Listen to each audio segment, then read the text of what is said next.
पिछले क्लास में हम लोग देखे थे कि चार्ज क्या होता है।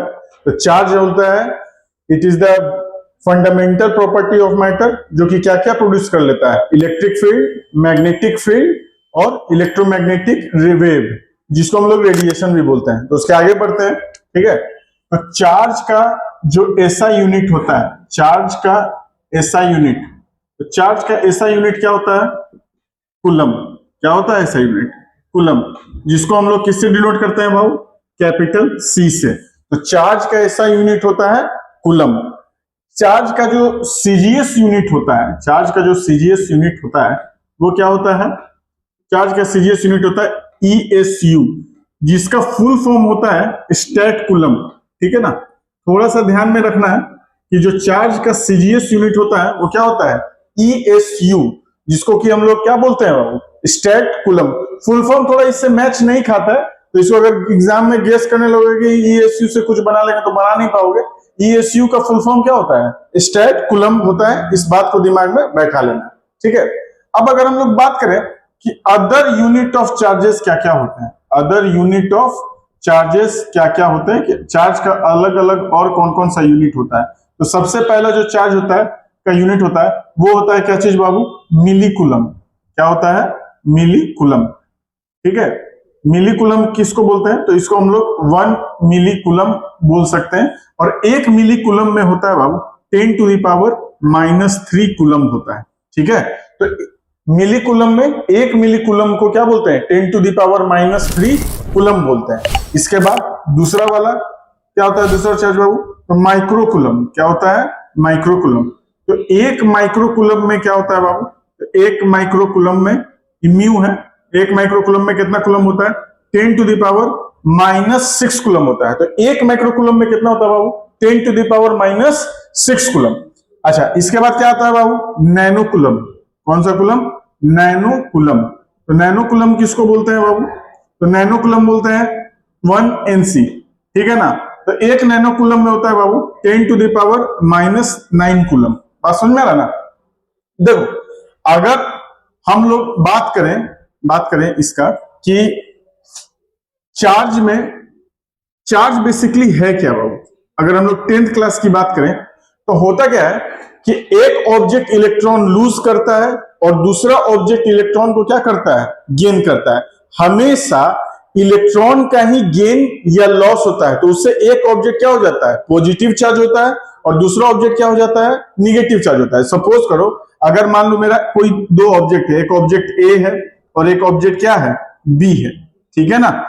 और मान लो अगर मेरा ये सपोज करो 5 इलेक्ट्रॉन का लूज किया, कितना इलेक्ट्रॉन लूज किया, 5 इलेक्ट्रॉन मेरा लूज कर रहा है। तो इस पे कितना चार्ज आ जाएगा, +5e, और इस पे कितना चार्ज आ जाएगा, -5e। क्यों बाबू, ये इलेक्ट्रॉन को क्या किया है, ये इलेक्ट्रॉन को गेन किया है, और ये इलेक्ट्रॉन को क्या किया है बाबू, लूज किया है। इलेक्ट्रॉन को क्या किया है, लूज किया है।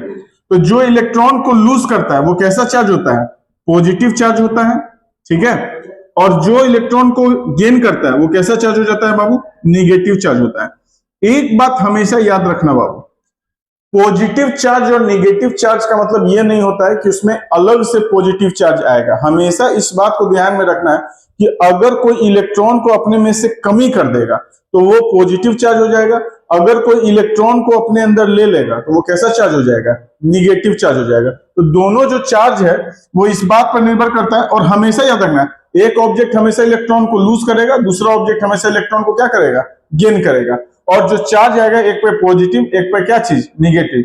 हमेशा याद रखना, जैसे जैसे हम लोग चैप्टर में आगे बढ़ेंगे बाबू, तो इलेक्ट्रॉन को हम हमेशा E- साइन से डिनोट करेंगे। किससे डिनोट करेंगे, E- साइन से।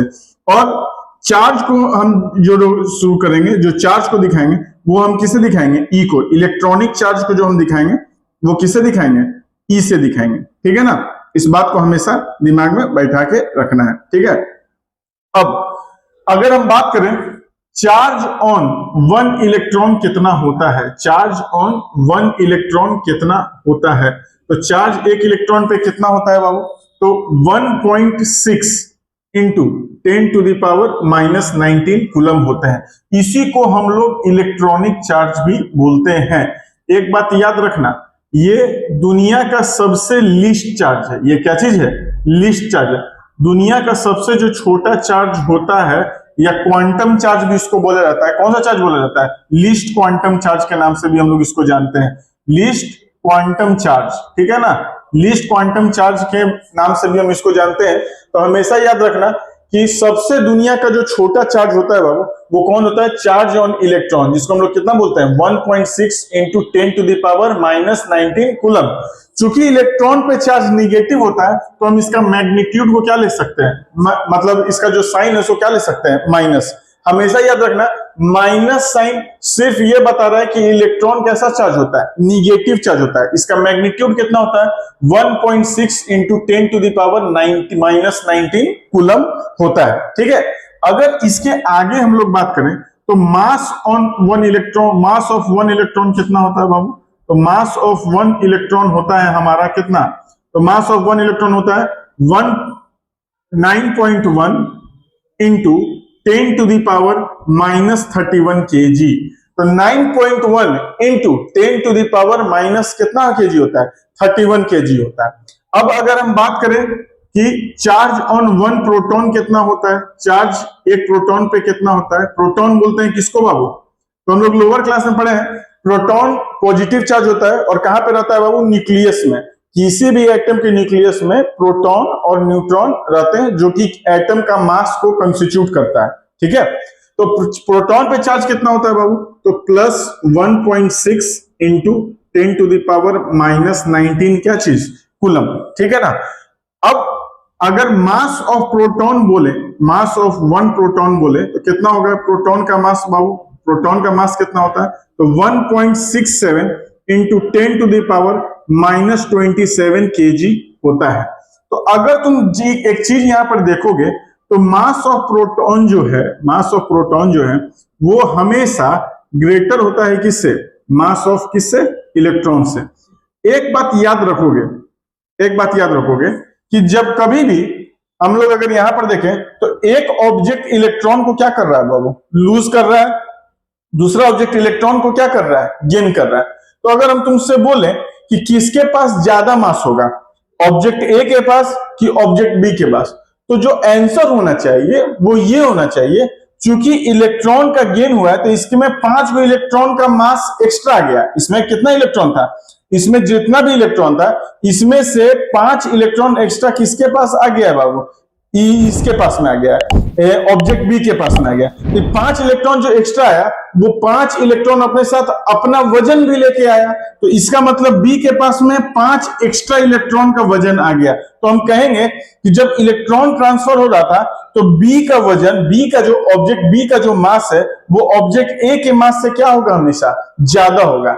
लेकिन रियलिटी में, इन प्रैक्टिकल केस में हम लोग क्या करते हैं ना, ये तो प्रैक्टिकली बात कर रहे हैं हम लोग कि इलेक्ट्रॉन का मास, 5 इलेक्ट्रॉन का मास एक्स्ट्रा इस पर आ गया, तो बी का मास ए के मास से ज्यादा है।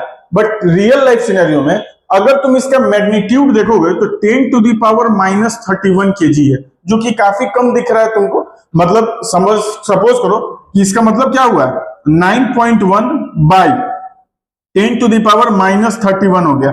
इसका 10⁻31 हो गया। ये ऊपर में जाएगा तब 10 कितना हो जाएगा? -31 हो जाएगा। इसका मतलब कितने जीरोस हैं? 31 जीरोस हैं। तो जो वैल्यू आएगा वो बहुत ही ज्यादा कम आएगा। अगर मान लो 10 के जैसा आगे 30 जीरो और लगा दे, 31 जीरो और लगा दे आगे, तो उसके जैसा कितना जीरो आ जाएगा? 31 जीरो हमको नीचे में रखना है 1 के साथ में। तो जो डिवाइड करेंगे 31 1 जीरो के साथ में 9 को, तो बहुत ही कम, बहुत ही छोटा वैल्यू आ जाएगा। बात समझ में आ रहा ना?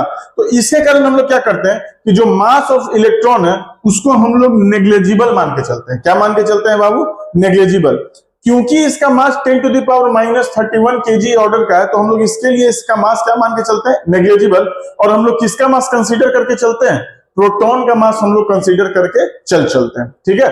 अब आगे बात करते हैं हम लोग बाबू कि properties of charges. Properties of क्या चीज? चार्जेस। चार्ज का प्रॉपर्टी क्या क्या होता है, ये बात हम लोग समझ लेते हैं कि चार्ज का प्रॉपर्टी क्या क्या होता है। तो सबसे पहला प्रॉपर्टी क्या होता है बाबू? सबसे पहला प्रॉपर्टी, तो चार्ज 2 तरह का होता है। चार्ज कितने प्रकार का होता है बाबू? 2 प्रकार का। एक होता है पॉजिटिव और एक क्या होता है निगेटिव। एक क्या होता है बाबू निगेटिव।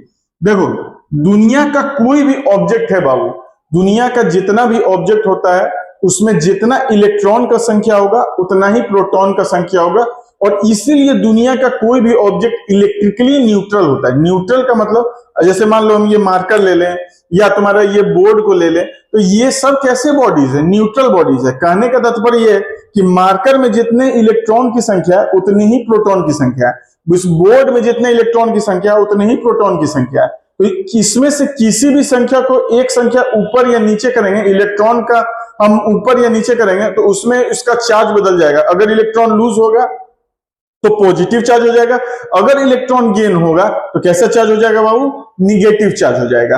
तो हमेशा याद रखना चार्ज कितना होता है, दो ही प्रकार का होता है, एक पॉजिटिव होता है और एक क्या होता है निगेटिव होता है। अगर कोई ऑब्जेक्ट न्यूट्रल है, कोई ऑब्जेक्ट क्या चीज है बाबू न्यूट्रल, तो इसका मतलब ये हुआ कि जो नंबर ऑफ इलेक्ट्रॉन है वो किसके बराबर हो जाएगा, नंबर ऑफ प्रोटॉन के बराबर हो जाएगा बिना किसी दिक्कत के।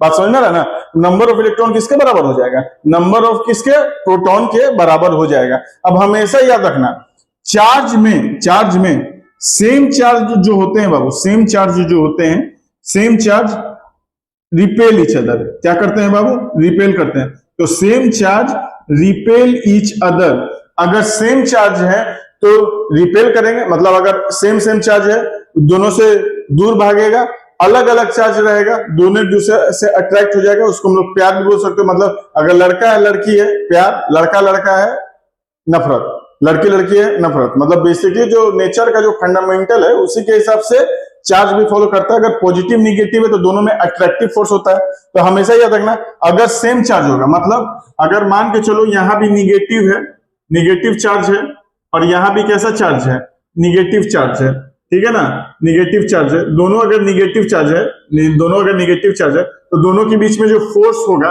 वो कैसा होगा, रिपल्सिव फोर्स होगा। कैसा फोर्स होगा बाबू, रिपल्सिव। दोनों एक दूसरे से दूर भागेगा, दोनों कैसे भागेगा, दूर। अगर दोनों पॉजिटिव चार्ज होगा, दोनों अगर पॉजिटिव चार्ज भी होगा तो दो कैसा फोर्स होगा बाबू, रिपल्सिव होगा। लेकिन अगर अपोजिट चार्ज होगा, क्या होगा बाबू, अपोजिट चार्ज। तो अपोजिट चार्ज होने पर, अपोजिट चार्ज होगा तो अपोजिट चार्ज क्या करता है, अट्रैक्ट ईच अदर। क्या कर देता है, अट्रैक्ट ईच अदर। अगर कभी भी कोई दो चार्ज अपोजिट नेचर का है, जैसे मान लो ये प्लस है, ठीक है ना, और ये माइनस है, तो दोनों चार्ज अपोजिट है नेचर में, ये पॉजिटिवली चार्ज है, ये निगेटिवली चार्ज है, तो ये दोनों क्या करेगा, एक दूसरे को अट्रैक्ट करेगा। हमेशा एक बात याद रखना है बाबू, पॉजिटिव या निगेटिव चार्ज तभी हो सकता है जब एक ऑब्जेक्ट इलेक्ट्रॉन लूज करेगा और दूसरा ऑब्जेक्ट इलेक्ट्रॉन को क्या करेगा, गेन करेगा। इस बात को हमेशा ध्यान में बना करके रखना है, ठीक है। अच्छा, जो दूसरा प्रॉपर्टी, तो पहला प्रॉपर्टी चार्ज का क्या निकल के आ गया, चार्ज जो होता है वो पॉजिटिव होता है और क्या होता है, निगेटिव होता है। सेम चार्ज जो होता है वो रिपेल करता है, एक दूसरे से दूर भागता है, और मतलब दूसरे एक दूसरे से दुश्मनी। हमेशा याद रखना अगर सेम चार्ज है तो दुश्मनी, मतलब दोनों एक दूसरे से क्या भागेगा, दूर भागेगा, रिपेल करेगा। और अगर मेरा निगेटिव चार्ज है, दोनों अगर मतलब सेम चार्ज है, निगेटिव है या दोनों चार्ज पॉजिटिव है, तो वहां पे कैसा फोर्स होगा, रिपल्सिव। रिपल्सिव मतलब दोनों एक दूसरे से क्या भागेगा, दूर दूर। जैसे हम दोनों चार्ज लाए, दोनों एक दूसरे से दूर दूर भाग रहा है, जिसका मतलब अगर सेम चार्ज रहेगा दोनों एक दूसरे से दूर भागेगा, अगर अपोजिट चार्ज रहेगा तो दोनों एक दूसरे को क्या करेगा, अट्रैक्ट करेगा, ठीक है ना। एक बात हमेशा याद रखना, इनिशियली कोई भी बॉडी न्यूट्रल होता है, जब तक कि वो इलेक्ट्रॉन लूज या गेन नहीं करेगा तब तक वो चार्ज नहीं बन सकता है। अब दूसरा प्रॉपर्टी क्या है बाबू, एडिटिविटी ऑफ चार्जेस। क्या चीज होता है बाबू, एडिटिविटी ऑफ क्या चीज, चार्जेस। तो एडिटिविटी ऑफ चार्जेस किसको बोलते हैं बाबू, तो मान लो सपोज करो इसको हम लोग बोलते हैं total charge on A system, total charge on A system is algebraic sum of all the charges, is algebraic sum of क्या चीज, all the charges, ठीक है। तो इसको हम लोग क्या बोलते हैं, इसको हम लोग क्या बोलते हैं। अब जैसे मान लो कोई सिस्टम है, सपोज करो ये कोई बॉडी है और ये बॉडी में हम क्या लगा दिए, एक इंसुलेटेड पैड लगा दिए हैं, ठीक है ना, और इस बॉडी को नाम दे रहे हैं क्या चीज, हम ए। अब बात समझ रहे हैं, इंसुलेटेड पैड क्यों लगा दिए हैं, इसको चप्पल टाइप से तुम ट्रीट कर सकते हो, प्लास्टिक समझ सकते हो, लकड़ी समझ सकते हो, इसलिए किए कि ना चार्ज अंदर से बाहर जा सके, ना कोई चार्ज बाहर से कहां आ सके, अंदर आ सके। तो इसलिए ये इंसुलेटेड पैड, इसको क्या मान कर सकते हो, इसको नाम दे लो, क्या चीज बाबू, इंसुलेटेड पैड मान लो इसको मन में, ठीक है ना। अब मान लो इसके पास में, मान लो सपोज करो यहाँ पे +5 कूलम है, -4 कूलम है, ठीक है ना, और +2 कूलम चार्ज है यहाँ पे, ठीक है ना। अब हम तुमसे बोले इस सिस्टम ए पर टोटल चार्ज कितने हैं, तो एडिटिविटी ऑफ चार्ज क्या कहता है, किसी भी बॉडी पर, किसी भी सिस्टम पर जो टोटल चार्ज होता है वो सारे चार्जेस का अलजेब्रिक सम होता है। मतलब अगर हम सारे चार्जेस को जोड़ देंगे तो वही उसका एडिटिविटी ऑफ चार्ज कहलाता है, या नेट चार्ज भी कहलाता है उस पर, ठीक है ना। तो कितना चार्ज हो जाएगा इसमें, तो टोटल चार्ज कितना निकल के आ जाएगा बाबू, टोटल चार्ज कितना हो जाएगा इस पर, तो एडिटिविटी ऑफ चार्ज सबको जोड़ देंगे, कितना हो जाएगा बाबू, +5 कूलम, ठीक है ना, -4 कूलम और +2 कूलम, तो 5 और 2 7, 7 - 4 कितना हो जाएगा, 3 कूलम। मतलब इस बॉडी पर, ए बॉडी पर टोटल कितना चार्ज है बाबू, +3 कूलम टोटल इस पर चार्ज है। कोई दिक्कत वाली बात, समझ में आ रही है बात, ये क्या चीज होता है, तो इसको हम लोग क्या बोलते हैं बाबू, एडिटिविटी ऑफ क्या चीज, चार्जेस हम लोग बोलते हैं, ठीक है ना। तो इसको नोट कर लो, तब तक यहां से यहां तक हम यहाँ पे छोड़ दिए, वीडियो को पॉज कर लो और इसको क्या कर लेना है, नोट कर लेना है, कोई दिक्कत नहीं है इसमें, ठीक है। इसके बाद जो नेक्स्ट टॉपिक है, ठीक है, इसके बाद जो तीसरा प्रॉपर्टी है वो है कंजर्वेशन ऑफ चार्ज। क्या चीज है बाबू, कंजर्वेशन ऑफ क्या चीज, चार्ज। तो कंजर्वेशन ऑफ चार्ज किसको बोलते हैं बाबू, कंजर्वेशन ऑफ चार्ज किसको बोलते हैं, ठीक है। इसको नोट कर लेना, बाकी को तुम रहने दे सकते हो, ठीक है ना, ये तो पीछे का ही लिखा हुआ है, ठीक है, तो इसको रहने दो, ठीक है। तो कंजर्वेशन ऑफ चार्ज किसको बोलते हैं, तो कंजर्वेशन ऑफ चार्ज बोलते हैं कि चार्ज कैन नाइदर बी क्या चीज, क्रिएटेड, ठीक है, नॉर बी डिस्ट्रॉयड, क्या चीज, destroyed, but can be transferred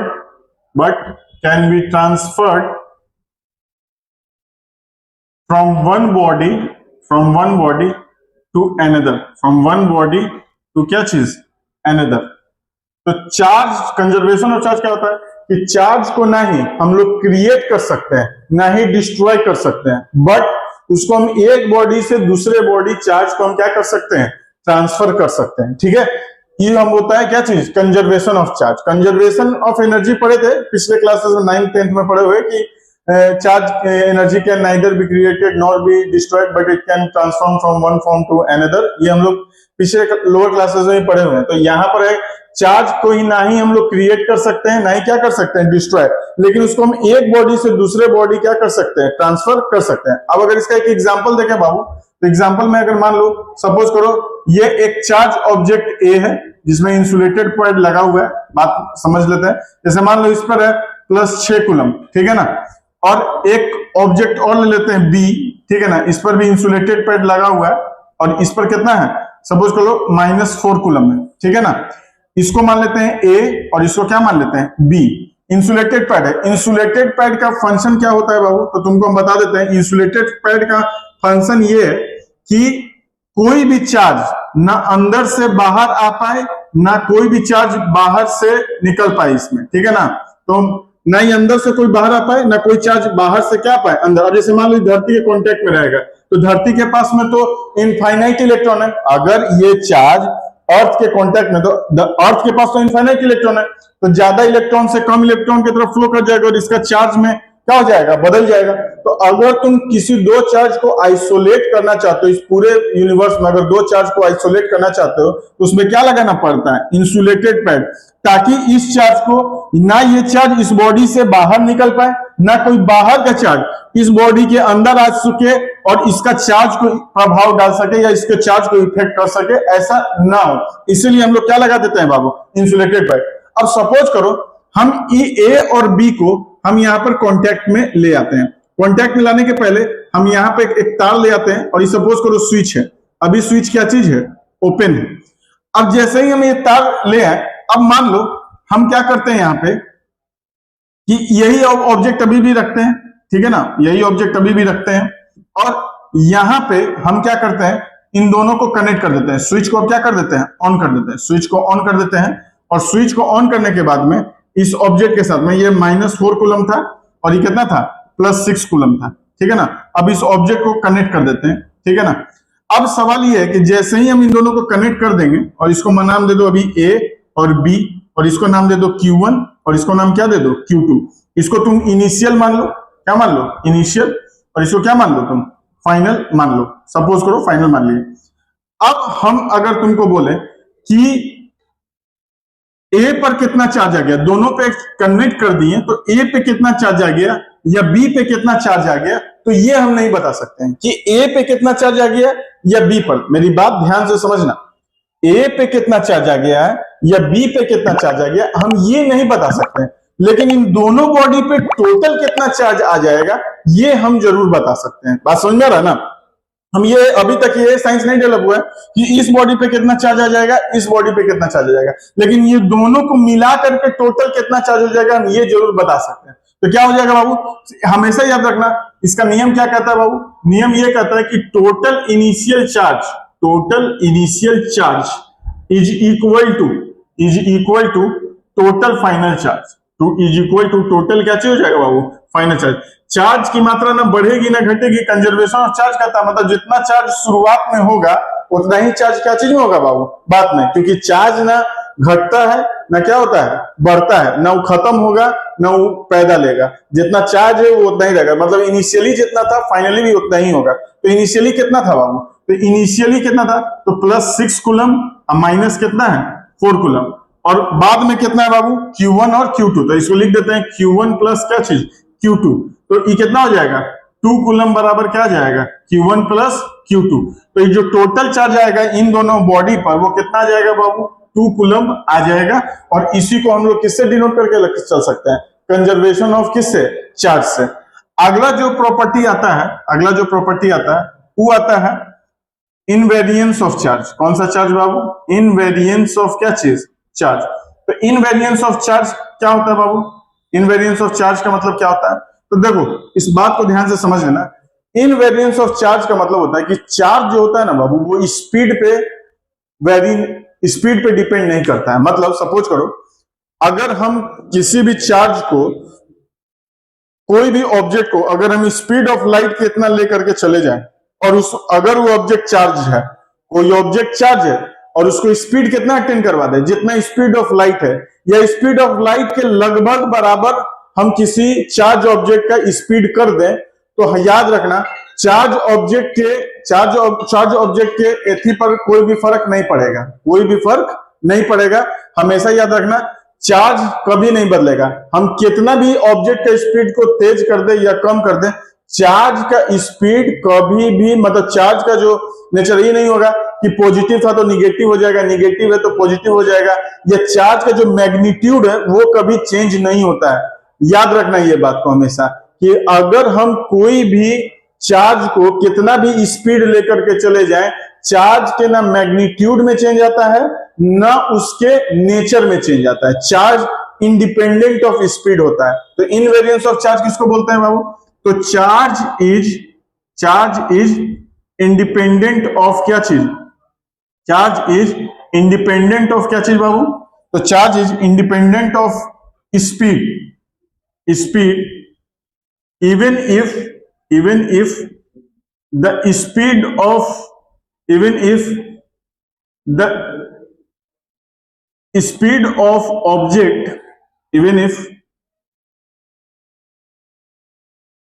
speed of object is comparable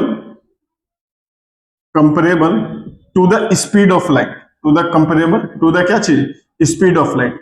देखो एक बात याद रखना कि किसी भी ऑब्जेक्ट का जो मास होता है, ठीक है ना, मास, अगर कोई ऑब्जेक्ट का मास को अगर हम उसको स्पीड ऑफ लाइट के कंपेरेबल स्पीड से लेकर के चले, मतलब अगर मान लो तुम लाइट का स्पीड कितना होता है बाबू 3 × 10⁸ मीटर पर सेकेंड, तो अगर किसी ऑब्जेक्ट का स्पीड लाइट के स्पीड के लगभग बराबर या उसके आसपास भी रखेंगे तो उस ऑब्जेक्ट का मास बदल जाता है। मास क्या हो जाता है बाबू? चेंज हो जाता है। लेकिन कोई भी ऑब्जेक्ट अगर हम उस पर कोई भी चार्ज है, उसको हम लाइट के स्पीड पर भी लेकर के चले जाएंगे तो उसके चार्ज के मैग्नीट्यूड में या चार्ज के नेचर में कोई भी परिवर्तन नहीं होगा। इसी प्रॉपर्टी को हम लोग क्या बोलते हैं? Invariance of charge.